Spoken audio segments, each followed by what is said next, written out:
In the last few years, more elephants have been killed in Africa for their ivory tusks than ever before. Here is an elephant which was killed by poachers.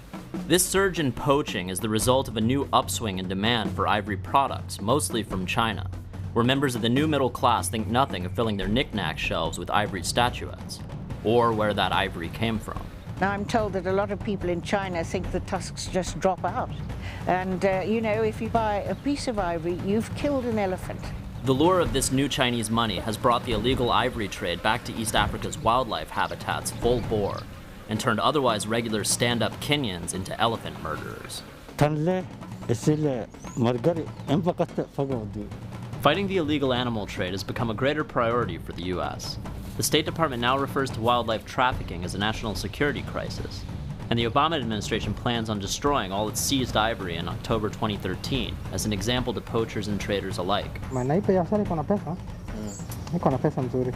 Many people living around the game parks and reserves of northern Kenya are faced with the choice of making money in the illegal ivory trade or making no money at all. And the skyrocketing numbers of dead elephants show which way the average Kenyan is swinging. 4 years ago, 35% of all the elephants that died were being killed for their ivory. In 2012, over 80% that died were killed illegally for their ivory.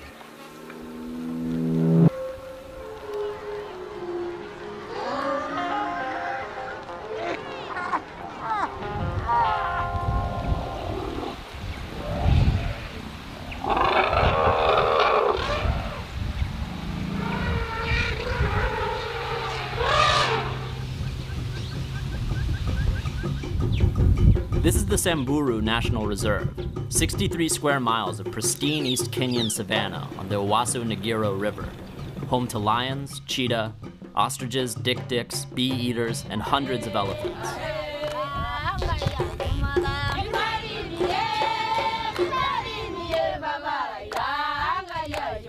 But safari critters aren't the only wildlife in Samburu.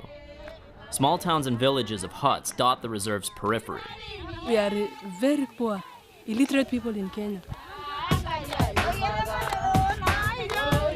Most of these communities are firmly impoverished, and the money to be gained from poaching is often too tempting to resist.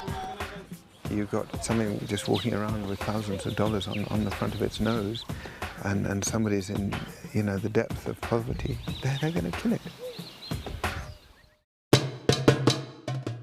This poacher lives near the reserve and has hunted and killed 8 elephants using some of the most primitive means available. Munarusha, sunaona hizi bow ile hivi. Yote mnazirusha, mnazitawanisha, zingine zitapotea. Sasa amongst zikipotea mnaangalia ile iko na trunk kubwa. Sasa mkizitawanya mna target moja. Hizo zingine zikipoteanga, hiyo moja sasa ndio mnaanza kuivamia na mamikuki.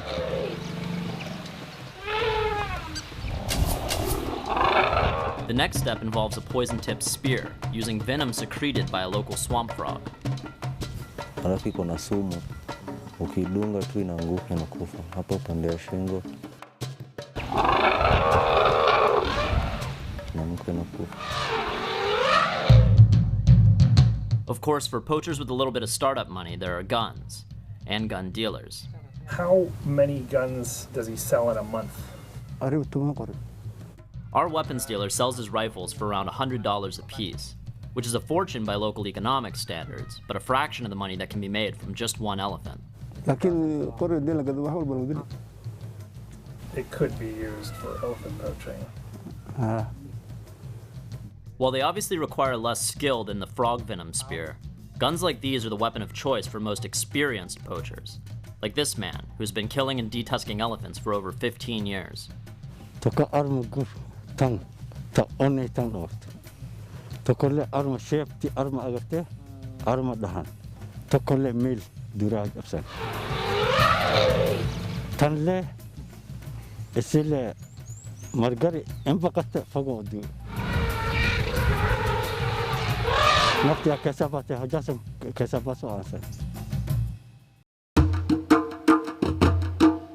After a poacher finishes his kill, he and his crew remove the tusks with machetes.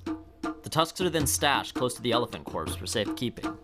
Mara mingi huwa tuibebi hiyo siku. Hapo tu kwa hiyo park kama tu kwa hiyo msitu mnachimbia tu mahali mnachimba.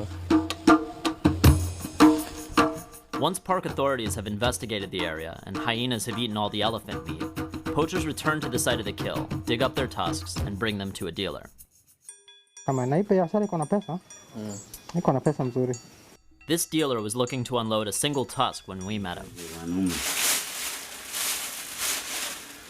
Hii kitu nilipata kama mwezi moja na nusu iliyopita. Ilikuwa mbili. Moja ilienda na moja imebaki. Hata kuna zingine ziko lakini kuna majamaa ambayo ni wachungaji ngamia ndio waliniletea. How many kilos? 3 kilos. So that would be 21,000. Yeah, 21,000 Kenya money. 3 kilos of tusk sells for about 21,000 Kenya shillings in Samburu, around $240 US. The value of the ivory increases substantially with the distance it travels. The same tusk that costs $240 in northern Kenya sells for more than $2,000 in China.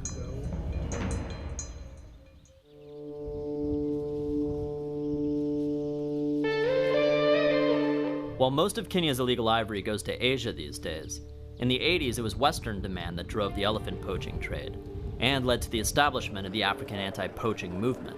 I'm a wildlife person, and I live for wildlife, and so for me the hurt was these animals dying, and just the tusks being cut off and left to rot.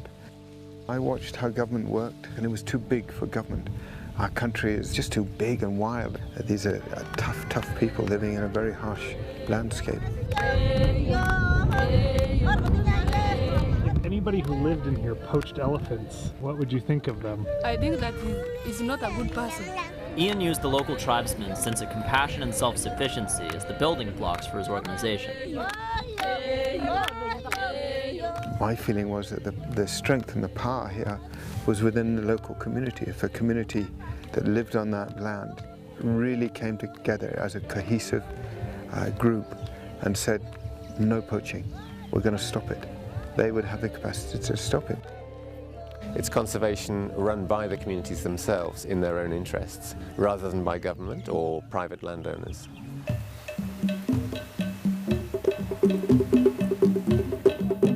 Josephina Kiru is the chairwoman of the Nakuprat Go-To Conservancy in the Samburu area. The main reasons that we started a conservancy was just because there was a lot of poaching here. Nakuprat Go-To's main mission these days is taking poachers and would-be poachers alike and turning them from elephant slaughterers into elephant saviors. It's not Africans buying ivory, it's wealthy people buying ivory. And wealthy people buying Africa's ivory is turning good people into bad people. Amamanga araniga bartoton bara ya bernia tengete tonto mudia amamna baja kama walikintini arnan lakini urwelu ni walikintini ajokan. Faida yetu ni pembe, kama ndovu tunatoa pembe, wengine tunaoa tunakula nyama. These new wildlife rangers are now protecting the same elephants they used to kill, with guns provided by the Northern Rangelands Trust.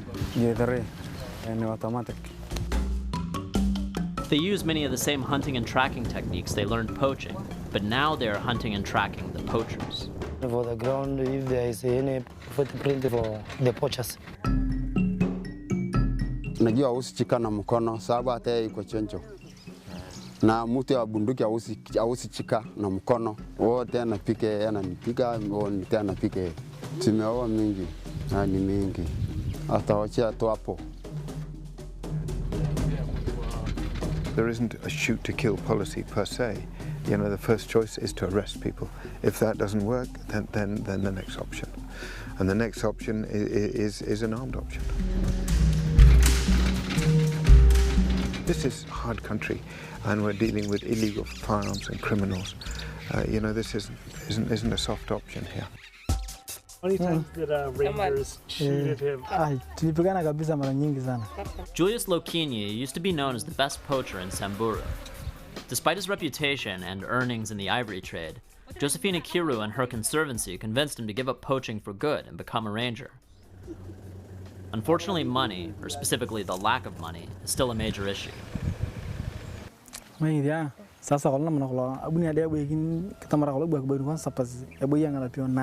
bila nanyota ni mia. Anaajiriwa ama ataandikwa ufuate kitu kidogo, lakini bado hatunangoja tu. Fanya kazi ya volunteer, pesa itakuja. The head ranger and driver both make a low salary, but when we met them, the other rangers hadn't been paid anything at all. Bila hiyo kitu yote, sasa sioni mzuri sana. Nakaa tu nasema wache tu kama hii kitu itakuja ama ile kitu ndaosa panya rudisha hivyo ni njia. Sasa chakula ikikosa kwa roho yangu ziki mzuri kwa sababu mnaichunga. Poverty is rife across Africa, and so conservation isn't the golden goose that's going to solve everything here, but it's just part of the puzzle. Kitu kwanza hata leo ningekuwa na uwezo, kwanza hii kitu ni mnyama, especially hii kitu ni mnyama na hafai kuuawa, na akiendelea kuuawa ataisha. Na leo kusema kweli ningekuwa na uwezo ningezuia hata majamaa wangu wote, ningeambia wawachana na hii kitu, kwa vile bado hata sio mzuri, itakuwa nusu hata kwa Mungu. Hata kula kitu kama ni kama unakula huyo mnyama, unajua sio mzuri. Sasa leo ningekuwa na uwezo hata kuambia majamaa wachana na hii kitu, ningelifanya. Sipendi, ni venye tu hauna otherwise. Hauna njia nyingine ya kufanya. Ukienda kusema ni kuuza makaa, unauza pesa kidogo, hata itoshi familia. Wajah hari argad, arba infedu dukisa en la kisas yedet. Mai dia, kebawa kan kena kawa khal, kala kita bagi kena akarang tome, kena kita kada lo kena akarang tome osa babu. Antone pe kena kita kawa khal, alas ma kena dari akarang tome osa moro boni ka boni kira bang tome.